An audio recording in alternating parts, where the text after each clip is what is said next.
Hey folks, welcome to week number 13. This is also, of course, the end of Essay 3, and we're really getting moving on Essay 4.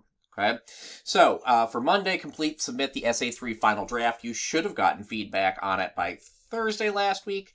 So if you don't have feedback, please let me know. I will be glad to see what I can do. Read your Essay 4 assignment. Okay, that was also on last week's assignment list, but I wanted to kind of give it to you again so you'd have access to it twice, and then write and submit the Essay 4 intro. Okay? We talked about this last week very briefly. Why write the introduction already?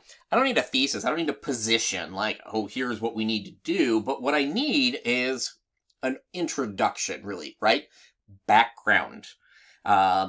One of the things about using this theory of research, this 4-step process, practical problem to a research question to research answer to practical solution, is that we need to start with a problem. So what should be in your introduction? The problem. We need a really clear, detailed explanation of the current situation we're in. Okay, so that is going to be due this week. And then by Thursday, write and submit your Essay 4 proposal so we can just see all that here. Video, you're watching that right now. The Essay 3 final. This research process video, again, it's linked in the assignment, but also it's here. Please take a look at that, this 4-step process. I do think it's really important for you to understand.